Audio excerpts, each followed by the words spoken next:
Okay, so in the last video, I mentioned that I took a test online that tells you how many Earths we would need if everybody on Earth lived like you. And the test asks you a bunch of questions. It asks you things like how many miles a day you drive in your car. It asks you the mileage of your car. It asks you how many times you eat out in a week, how often you recycle. There's lots of different categories that it goes into, and if you want to take that test, I'm going to leave a link to it in the description, and I'd love to hear what you guys get as your answer. For me, we need 4.5 Earths if everybody lives like me. And that is a ridiculous number of planets, obviously, because we only have one, right? So it kind of got me thinking. You know, again, I'm not a scientist, I'm not a politician, but I do think that we can approach this from a sociological perspective. So I've kind of broken down what I think is the average day for a regular person living in a modern city. So let me tell you a story about Ben. Ben wakes up every day. He gets out of bed, he takes a shower, he washes his hair and his body with products that he got from the market. He then goes and brushes his teeth. He then realizes that he's running late for work. So he gets into his car, drives to the nearest Starbucks, grabs a coffee, grabs some food, and then is on his way to work. While he's in his car driving to work, he eats the food, he drinks his coffee, maybe he got a water bottle at Starbucks too, he drinks the water, he's feeling alright, he's caffeinated, he's ready to go. And then at lunchtime he goes to a taco truck. The taco truck gives him his taco in a plastic bag wrapped in tin foil. He eats it, he's feeling good, he's got his energy going again. He grabs a second cup of coffee, goes back to work and finishes out his day. He then gets into his car, drives home. After this long day, he's so tired that he doesn't even want to make himself dinner, so Jim orders food from a Thai restaurant down the street. And this is an average day for pretty much all of us, or at least most of us that are working like a regular 9-to-5 job. And so if we're going to analyze all of the waste that Jim makes in a day, it accumulates aggressively fast.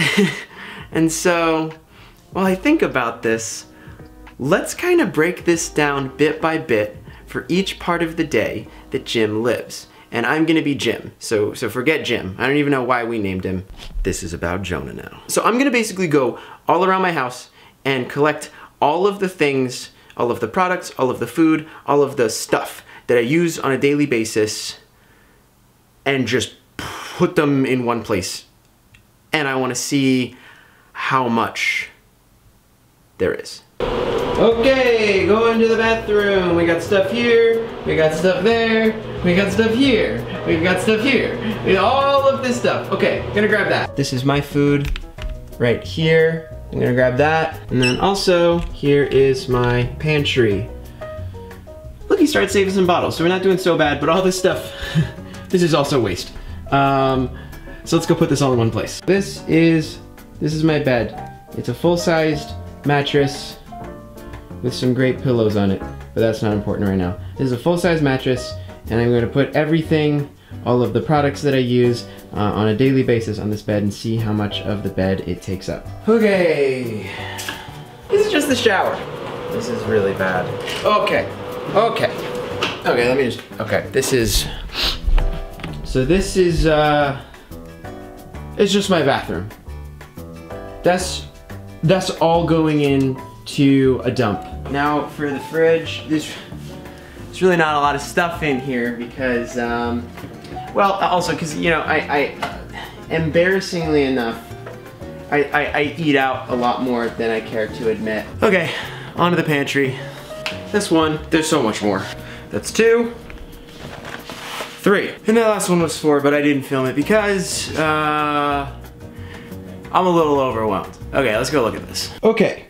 So this is essentially all of my things that I use on a daily basis. So over here is gonna be my shower and getting ready and bathroom supplies.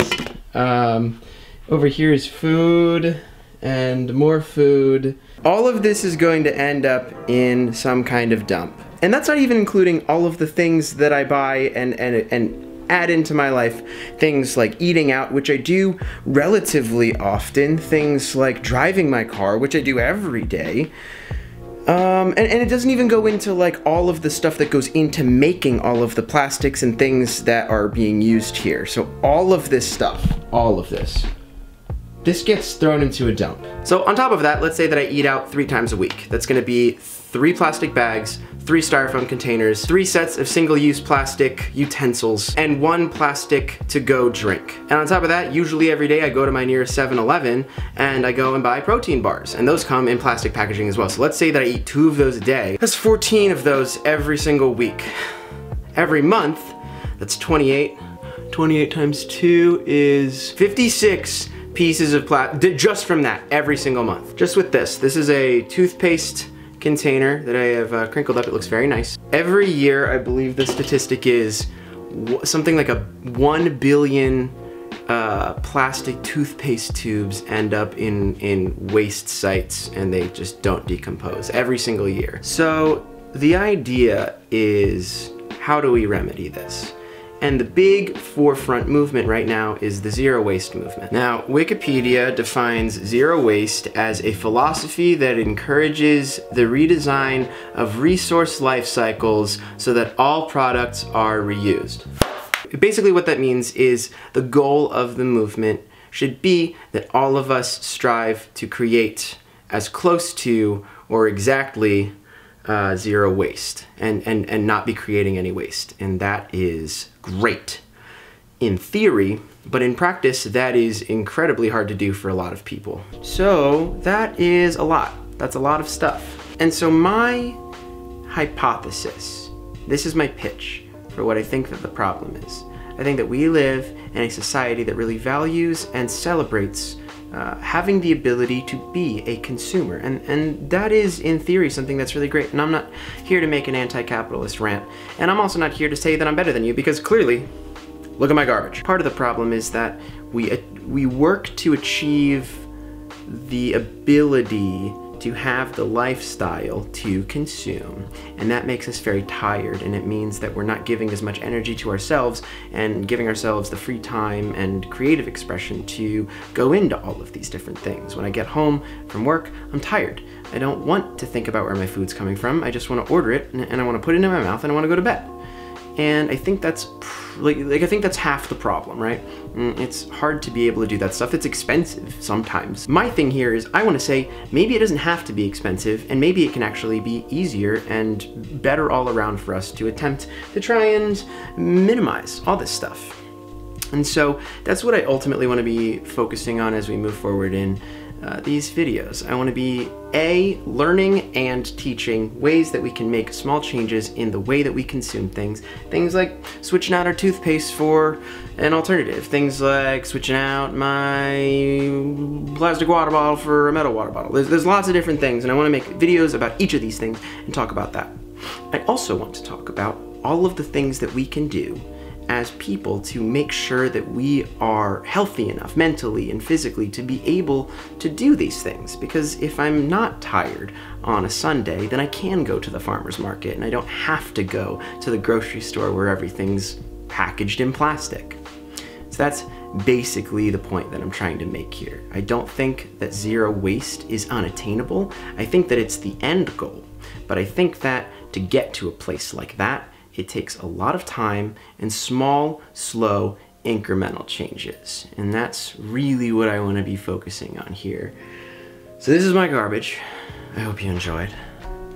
Thank you for watching. Go take that test. Go take that test, leave a comment, let me know what you get. And I'll be back next week to attempt to share a way to make less garbage. Thank you for watching. I'll see you next time.